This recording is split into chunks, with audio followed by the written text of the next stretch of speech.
13 ہجری میں مسلمانوں کے پہلے خلیفہ حضرت ابو بکر صدیق رضی اللہ تعالیٰ عنہ کی وفات کے بعد حضرت عمر مسلمانوں کے خلیفہ منتخب ہوئے۔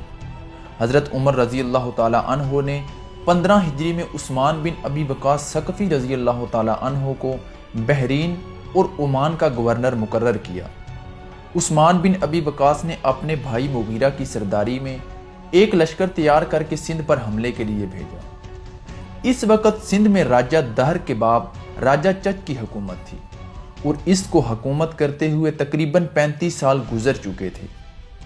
جب یہ لشکر دیبل پہنچا تو اس وقت دیواج کا بیٹا سانبا چچ کی طرف سے دیبل کا حاکم مقرر تھا۔ سانبا نے قلعہ دیبل سے باہر نکل کر اس لشکر کا مقابلہ کیا۔ مغیرہ بڑی بہادری سے لڑے اور وہیں شہید ہو گئے۔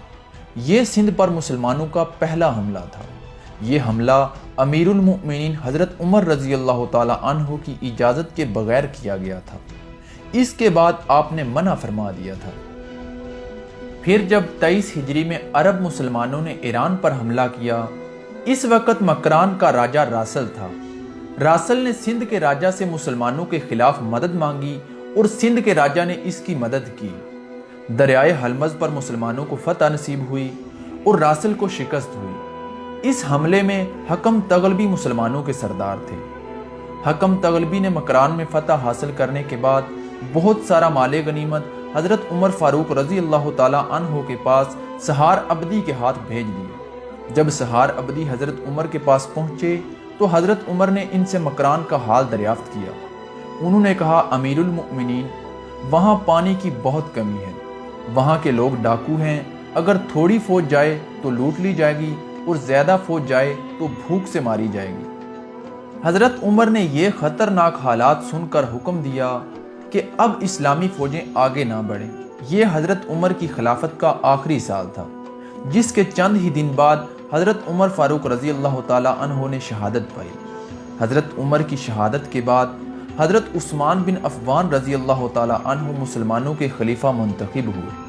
ان کے زمانے میں عبید اللہ بن معمر تمیمی 29 ہجری میں مکران کے حاکم مقرر ہوئے، جو بڑی بہادری سے دوسرے علاقوں کو فتح کرتے ہوئے ہندوستان کی سرحد تک جا پہنچے۔ حضرت عثمان ہی کے زمانے میں حضرت عبد الرحمن سمرہ نے زریح اور کیج کے درمیان جو علاقے تھے ان کو فتح کر لیا۔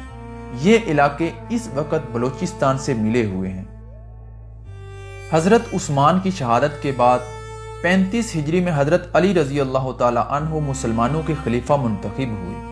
آپ نے 38 ہجری میں ساغر بن داواد کو سرحدی حملے کے لیے روانہ کیا۔ وہ علاقوں کو فتح کرتے ہوئے کوہ کیکان تک جا پہنچے۔ کیکان کو آج کلات کہا جاتا ہے۔ کیکان کے رہنے والوں سے سخت لڑائی ہوئی۔ آخر کیکان کے رہنے والوں نے شکست کھائی اور مسلمانوں نے بڑی تعداد میں جنگی قیدی پکڑے۔ بلازری کے قول کے مطابق 39 ہجری میں حارث بن سمرہ ابدی کو حضرت علی رضی اللہ تعالیٰ عنہ نے ہندوستان کے محاذ پر سپہ سالار بنا کر بھیجا تھا۔ انہوں نے اس مہم میں غیر معمولی کامیابی حاصل کرنے کے بعد کیکان والوں کو دوبارہ خراج دینے پر مجبور کر دیا۔ حضرت علی کی شہادت کے بعد حکومت کی باغ دوڑ بنی امیہ کے ہاتھ میں چلی گئی۔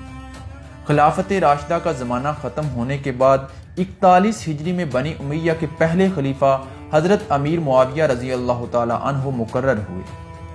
43 ہجری میں حضرت امیر معاویہ رضی اللہ تعالیٰ عنہ نے عبداللہ بن سوار ابدی کو 4000 فوج دے کر سندھ کا حاکم مقرر کر کے بھیجا۔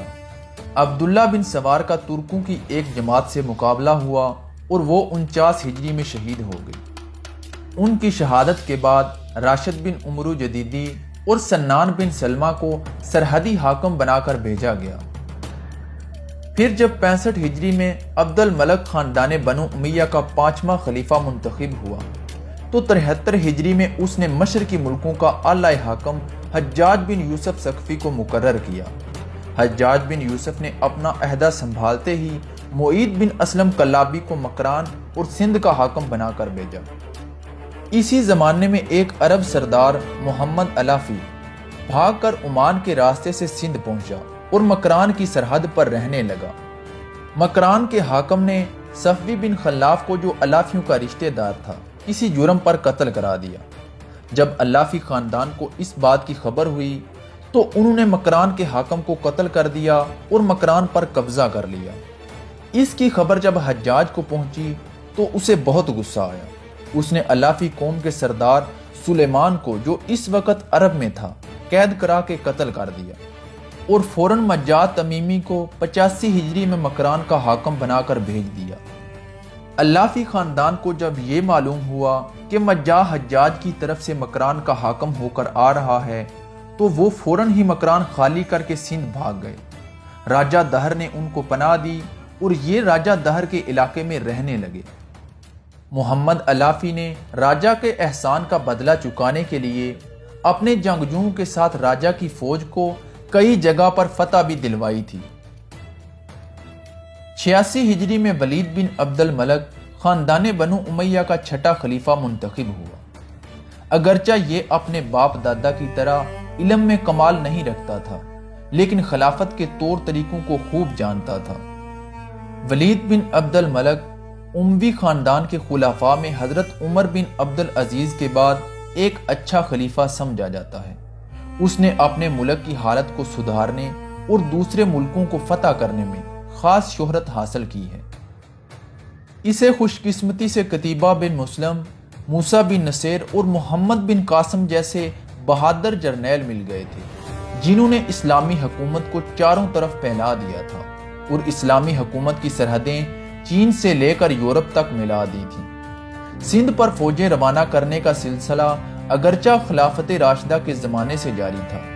ہر خلیفہ کے زمانے میں مسلمانوں نے سندھ کے کچھ نہ کچھ علاقے فتح کیے، مگر یہ فتوحات سندھ کے سرحدی علاقوں سے آگے نہ بڑھ سکیں اور اس سے پہلے کبھی مسلمانوں کے دل میں اسے پورا فتح کرنے کا خیال پیدا نہیں ہوا تھا۔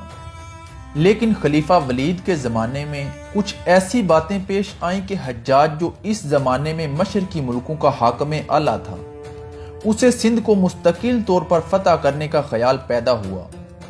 سندھ پر حجاج نے محمد بن قاسم کو بھیجنے سے پہلے 2 سپہ سالار سندھ بھیجے تھے۔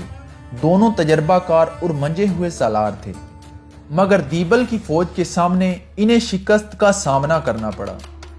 پھر جب محمد بن قاسم کو بھیجا گیا، حالانکہ آپ بہت کم عمر اور نا تجربہ کار تھے، پھر بھی آپ نے سندھ کو فتح کرنے کے ساتھ ساتھ ملتان کو بھی فتح کر لیا۔